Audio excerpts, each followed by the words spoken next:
Welcome back scouts. तो कैसे हैं आप सब? उम्मीद करता हूँ कि आप लोग बहुत अच्छे होंगे और पिछला लेक्चर देख करके आए होंगे और पिछले लेक्चर में जो चारों लॉज मैंने पढ़ाए थे वो याद करके आए होंगे अच्छी तरीके से। तो आइए आज बचे हुए 4 लॉज को पढ़ते हैं। तो आइए वीडियो को शुरू करते हैं। तो आइए फ्रेंड्स, अब फिफ्थ लॉ देखते हैं, नेगेटिव एक्सपोनेंट रूल। तो ये लॉ ये कहता है अगर a to the power -n है तो हम इसको 1/a to the power n लिख सकते हैं। और ऐसा क्यों होता है? क्योंकि अगर a to the power -n लिखा है, इसके नीचे कोई भी डिनोमिनेटर नहीं है, तो हम डिनोमिनेटर अपने से मान सकते हैं नीचे 1। क्योंकि ये तो आप जानते होंगे कि अगर कोई भी नंबर है उसके डिनोमिनेटर में कोई नंबर नहीं है तो हम उसको 1 मान सकते हैं। अब देखिए, नीचे 1 की पावर कुछ भी हो वो 1 ही रहेगा, यानी कि 1 टू द पावर -n लिख सकते हैं 1 को हम। तो ये क्या बन गया? a to the power -n upon 1 to the power -n। अब इसके आगे आपको प्रॉपर्टी पढ़ाऊंगा। अगर ऊपर और नीचे सेम पावर हो तो पावर को हम बाहर ले सकते हैं, यानी कि इसको हम लिख सकते हैं upon 1 to the power -n। अब अगर आपको पावर पॉजिटिव करनी है तो नंबर को रेसिप्रोकल कर देना है, यानी कि a/1 बन जाएगा 1/a to the power positive हो जाएगी n। तो 1/a to the power n जब बन जाएगा तो पावर्स को नॉर्मली डिस्ट्रीब्यूट कर दीजिए। ये भी प्रॉपर्टी बताने वाला हूँ। तो जब हम ऊपर पावर को देंगे तो 1 टू दी पावर n बन जाएगा, यानी कि 1 ही रहेगा, और नीचे a to the power n बन जाएगा, यानी कि पूरी टर्म बन जाएगी 1/a to the power n। अब इसके कुछ एग्जाम्पल मैं आपको बताता हूँ। जैसे 9 टू दी पावर -2 है तो वो बन जाएगा 1/81। 10 टू दी पावर -2 है तो वो बन जाएगा 1/100, यानी कि 1/10 टू दी पावर 2।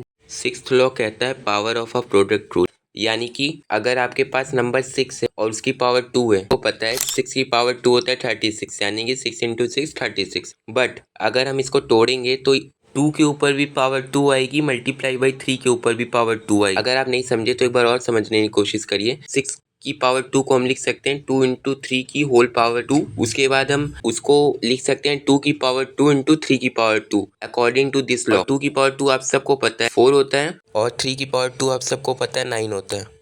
तो आप सबको पता है 4 9 या 36 होता है। इसी तरीके से अगर आपके पास नंबर 12 है तो आप सबको पता है कि 12 का स्क्वायर होता है 144। बट अगर आप इसको 9 × 16 करेंगे, यानी कि 3 का स्क्वायर × 4 का स्क्वायर, तो भी ये 144 आएगा। ये लॉ यही कहता है। और इसमें आप एग्जाम्पल भी देख सकते हैं। 2x का होल क्यूब दिया है तो ये बन गया है 2 का क्यूब × x का क्यूब, यानी कि 2 का क्यूब आप सब जानते हैं 8 होता है, x का क्यूब आप सब जानते हैं कि x क्यूब होता है, तो ये बन गया 8x क्यूब।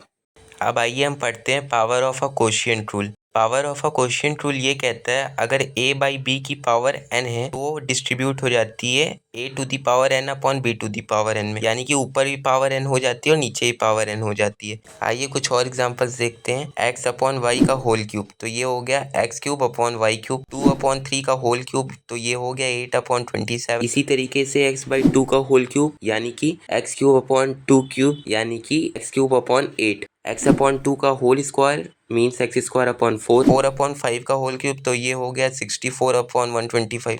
आइए फ्रेंड्स, अब हम लॉ 8 देखते हैं। ये बिल्कुल लॉ 5 जैसा है, negative exponent of a quotient rule. इसमें अगर 8/b to the power -n लिखी है तो ये b/a to the power n हो जाता है। जैसे मैंने बताया था a/1 की पावर -n करके लिख सकते हैं आप उसको, उसी तरीके से सेम है। तो 1/a की पावर n हो गई थी ना, फिर उसके बाद उसको डिस्ट्रीब्यूट कर दिए थे तो 1 की पावर n/a की पावर n, यानी कि 1/a to the power n बन गया था। उसी तरीके से ये सेम टू सेम क्वेश्चन है। तो आप एग्जांपल देख सकते हैं। 2/3 टू दी पावर -2 है तो इसको हम लिख सकते हैं 3/2 टू दी पावर 2।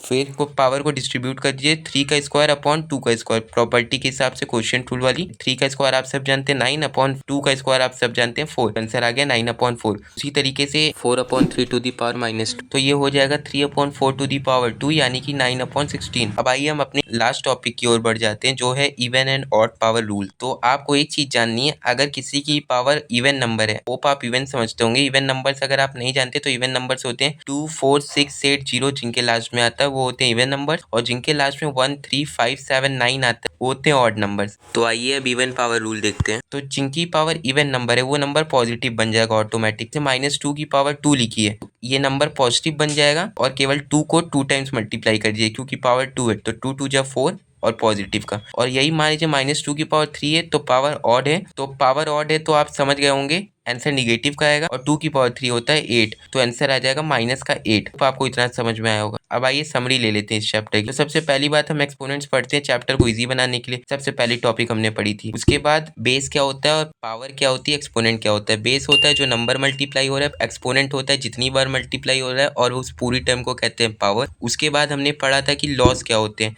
लॉज हम पढ़ते थे इजी बनाने के लिए, सिंप्लीफाई करने के लिए इक्वेशंस को और कैलकुलेशन इजी बनाने के लिए। उसके बाद हमने लॉ देखे थे। सबसे पहला लॉ हमने देखा था a to the power m into a to the power n is equal to a to the power m plus n। यानी कि जब बेस सेम हो, a था फिर a था, पावर थी m और पावर थी n, बेस a था फिर a था, तो आंसर में भी a आएगा, मतलब बेस सेम रहेगा और पावर को नॉर्मली ऐड कर देना है, यानी कि a to the power m plus n हो गया था। उसके बाद दूसरा लॉ देखा था हमने a to the power m upon a to the power n is equal to a to the power m minus n। यानी कि देखिए a था, यानी कि बेस a था फिर बेस a था, तो बेस a ही आएगा। ऊपर भी बेस a था नीचे भी बेस a था, तो आंसर में a ही आएगा। और ऊपर पावर m थी नीचे पावर n है, तो ऊपर बड़ा नंबर m है नीचे छोटा नंबर n है, आंसर में आ गया था a to the power m minus n। उसके बाद तीसरा लॉ हमने देखा था a to the power m to the whole power n is equal to a to the power m into n, यानी कि a to the power m है। आप सब जानते होंगे होप कि m इंटू n mn होता है। अभी मैं आपको अलजेब्रा पढ़ाने वाला हूँ। उसके बाद चौथा लॉ हमने देखा था कि किसी भी नंबर की पावर अगर 0 होती है तो वो 1 हो जाता है सिंपली। अगर पॉजिटिव नंबर है तो भी वो 1 हो जाता है, अगर निगेटिव नंबर है तो भी वो 1 हो जाता है। बस 0 की पावर 0 यहाँ पे एप्लीकेबल नहीं है। उसके बाद फिफ्थ लॉ में हमने पढ़ा था कोई भी नंबर है a to the power minus n उसकी पावर है, तो उसको 1 upon a to the power n लिख सकते हैं नॉर्मली। उसके बाद सिक्स्थ लॉ हमने देखा था अगर a into b to the power n है तो वो डिस्ट्रीब्यूट हो जाती है मल्टीप्लीकेशन में पावर, यानी कि वो बन जाता है a to the power n into b to the power n। उसके बाद सेवंथ लॉ हमने देखा था इसी तरीके से डिवीजन में पावर डिस्ट्रीब्यूट हो जाती है। अगर a upon b to the power n है तो बन जाता है a to the power n upon b to the power n। उसके बाद 8 या फिर आखिरी लॉ मैं बोल सकता हूँ इसको, इसमें हमने पढ़ा था a upon b to the power minus n, जो कि बिल्कुल लॉ 5 की तरह। तो ये बन गया था, फ्लिप कर दिया था ऊपर नीचे वाले नंबर्स को हमने, यानी कि b upon a to the power n बन गया था ये नॉर्मली, यानी कि b to the power n upon a to the power n। तो होप आपको पूरा एक्सपोनेंट चैप्टर बहुत अच्छे से समझ में आया होगा। अब हम जो सेशन लेने वाले हो प्रैक्टिस सेशन होगा इसका। फ्रेंड्स अगर वीडियो अच्छा लगा हो तो प्लीज लाइक करिएगा, फ्रेंड्स के साथ शेयर करिएगा और चैनल को सब्सक्राइब करिएगा ऐसे ही कंटेंट देखने के लिए, ऐसे ही पढ़ाई से रिलेटेड वीडियोस देखने के लिए। बहुत मेहनत लगती है एक वीडियो को बनाने में, तो प्लीज फ्रेंड्स अगर अच्छा लगे तो फ्रेंड्स प्लीज सपोर्ट दिखाया करिए। तो आज के लिए थैंक यू।